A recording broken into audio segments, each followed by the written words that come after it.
ሰላም እንዴት አላችሁ? ደህና ናችሁ? ደስታዬ ነኝ ተመልሼ መጥቻለሁ። ትናንትና አንድ የመጀመሪያ ቪዲዮ ወደ እናንተ አድርሻለሁ። ዛሬ ደግሞ በሁለተኛ ቪዲዮ ነው የመጣሁት። በዚህ ቪዲዮ ስለ እኔ ከትናንትናው የተሻለ ነገር ሰፋ ያለ መረጃ እነግራችኋለሁ። እንግዲህ ሙሉ ስሜ መልስ ታዬ ይባላል።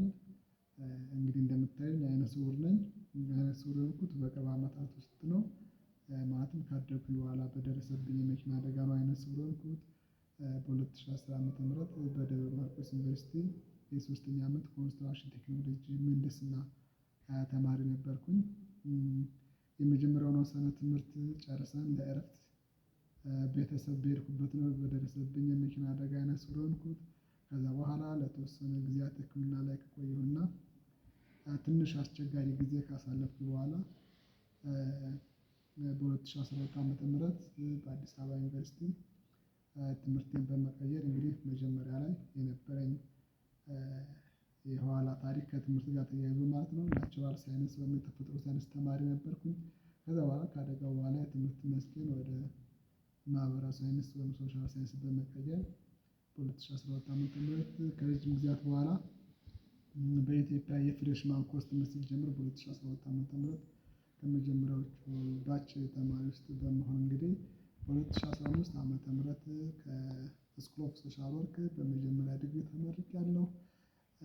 እና ደግሞ በመኪናው አደጋ የኔ አይነ ስውር መሆን ብቻ ሳይሆን በጣም የምወዳትን እናቴን አጥቻለሁ። እንዲሁም ደግሞ ወንድሜን ልጅ እህቴን ልጅ አጥቻለሁ።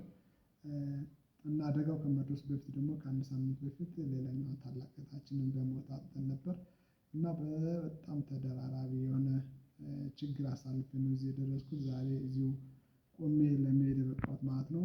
ምናልባትም አንዳንዶቻችን ይህን አይነት ችግር ቢደርስብን ልንሸከመው ልንቋቋመው የማይችል ነገር ነው አልፌ ዛሬ ላይ የደረስኩት ማለት ነው።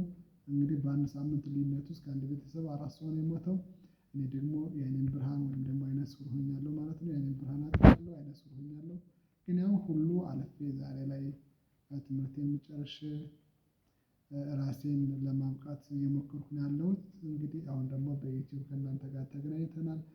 ብዙ ነገሮችን ወደፊት አብረን እናያለን እንሰራለን ብዬ ተስፋ አደርጋለሁ ከእግዚአብሔር ጋር። እናንተም የምለቃቸውን ቪዲዮዎች ወይም ደግሞ በቪዲዮ ላይ ማነሳቸውን ሀሳቦች ከወደዳችሁ ከደገፋችሁ ላይክ በማድረግ ለሌሎች ለጓደኞቻችሁ ሼር በማድረግ አብረን ቤተሰብ እንድንሆን እጠይቃችኋለሁ። ከዛ ባለፈ ደግሞ የሚኖሯችሁን ሀሳብ አስተያየቶች ለእኔም የምትጠይቋቸው ነገሮች ሲኖሩ ደግሞ በኮሜንት የመስጫ ሳጥኑ ላይ ሀሳባችሁን እንድታጋሩኝ ከወዲሁ እጠይቃችኋለሁ።